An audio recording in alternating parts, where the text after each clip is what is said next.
આજરોજ વડોદરા શહેરના પોલીસ ભવન ખાતે રિજનલ ક્રાઇમ કોન્ફરન્સ ગુજરાત રાજ્યના ડીજીપી ડોક્ટર કે.એલ.એન. રાવની અધ્યક્ષતામાં આયોજન કરવામાં આવ્યું હતું. વડોદરામાં આજે યોજાયેલી આ રિજનલ ક્રાઇમ કોન્ફરન્સ સુરક્ષા અને કાયદો વ્યવસ્થાની દ્રષ્ટિએ ખૂબ જ મહત્વની માનવામાં આવે છે.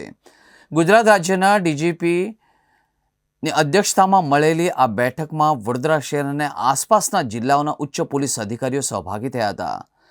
દર્શક મિત્રો, કોન્ફરન્સનો મુખ્ય હેતુ આ બેઠકનો પ્રાથમિક ઉદ્દેશ આગામી સમયમાં યોજાનારી સ્થાનિક સ્વરાજ્યની ચૂંટણીઓ અને રાજ્યોમાં ગુનાખોરીના નિયંત્રણ માટેની વ્યૂહરચના ઘડવાનો હતો. ડીજીપી બન્યા પછી આ મારો એ પ્રથમ મુલાકાત છે બરોડા શહેરની, અને એ પ્રાદેશિક ક્રાઇમ કોન્ફરન્સ આજે યોજવામાં આવેલી છે.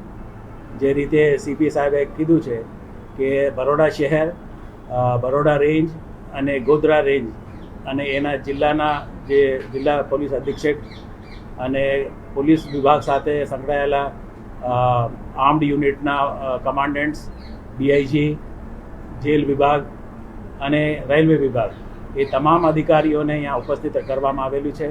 અને હેડ ઓફિસમાં જે પોલીસ ભવન ગાંધીનગરમાં જે અધિકારીઓ બેસે છે કે cyber centre of excellence, anti narcotic task force, state traffic branch અને સીઆઈડી ક્રાઇમ, આ રીતે જે મુખ્ય મથકમાં બેઠેલા અધિકારીઓને પણ यहाँ पे ઉપસ્થિત રૂબરૂ કરવામાં આવેલી છે, તાકે એક હોલ ઓફ પોલીસ ફંક્શનિંગ એકબીજાને જે મદદ હોય અથવા એકબીજાને જે ગુડ પ્રેક્ટિસીસ હોય એ સમજી શકે અને એક સિનર્જિસ્ટિક ઇફેક્ટ એકબીજા સાથે મળી સંકલન કરી, સારી સંકલન કરી અને એક સારા પોલીસ વિભાગ તરફથી એક કામગીરી થાય, એ એક આયોજન હતું.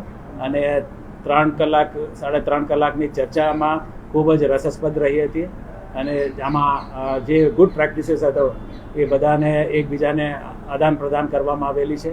અને મને આશા છે કે આ એ બહુ ઉપયોગીદાયક થશે.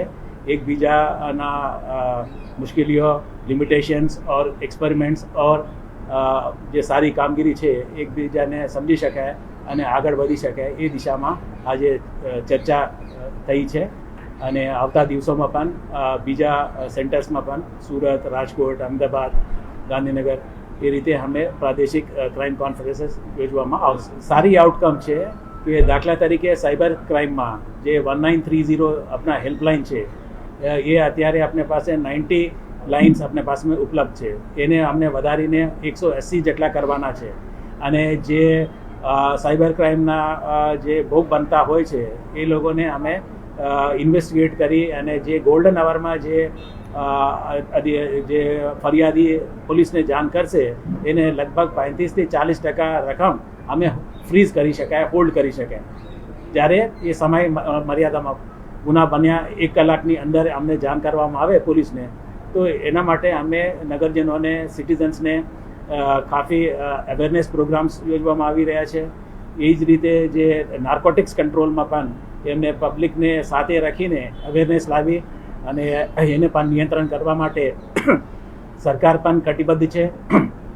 એને માટે એએનટીએફની એક નવી ફોર્સ ઊભી કરવામાં આવેલું છે અને આજે એક એએનટીએફ ઝોનલ ઓફિસ બરોડા ખાતે પણ ઉદ્ઘાટન કરવાના છે. તો એ દિશામાં ક્રાઇમ નિયંત્રણમાં છે. એસટીબી છે અમારા સ્ટેટ લેવલ ઉપર, સ્ટેટ ક્રાઇમ ટ્રાફિક બ્રાન્ચ છે. એમાં અમે રિયલ ટાઈમમાં હોટસ્પॉट्सનો સ્ટડી કરતા હોઈએ છીએ. તો એ સ્ટડી કરી हम लोग લોકલ યુનિટ્સને, અમદાવાદ શહેર હોય, બરોડા શહેર હોય, રેન્जेस હોય, કે ક્યાં ક્યાં અકસ્માત થવાની સંભાવના છે, શક્યતાઓ છે, અથવા ડેટા ઉપર અમે पिछला ડેટા ઉપર જે સ્ટડી કરીને રાખ્યું છે એના આધારે અમે યુનિટ્સને આગાહ કરતા હોઈએ છીએ. એનાથી આપણે નિયંત્રણ કરીશું. આપ તો જાણકાર છો આ વિષય બાબતમાં. જ્યારે અમારા ધ્યાન ઉપર આવ્યું છે એ એસએમસીએ કેસ કરવામાં આવેલું છે. સીપી સાહેબે એમને તાત્કાલિક સસ્પેન્ડ કર્યું છે અને કડકથી કડક પગલાં લેવામાં આવશે અને કોઈને પણ છોડવામાં નહીં આવશે, ચાહે પોલીસમાં હોય અથવા બીજા કોઈ હોય, કોઈ ચમરબંધીને એ છોડવામાં નહીં આવશે. અને આવતા દિવસોમાં પણ એના ઉપર વોચ રહેશે અને નિયંત્રણમાં રહેશે અને આ અમારે પ્રાયોરિટી એરિયા છે. જે રીતે કીધું છે કે એએનટીએફ બારામાં આન્ટી નાર્કોટિક ટાસ્ક ફોર્સ જે નવી ઊભી કરી છે, એની માલકમ શું છે, એને ઝોનલ ઓફિસ શું છે, મેં કીધું છે કે અમદાવાદ બરોડામાં પણ આજે એક ઓફિસની ઉદ્ઘાટન કરવાના છે.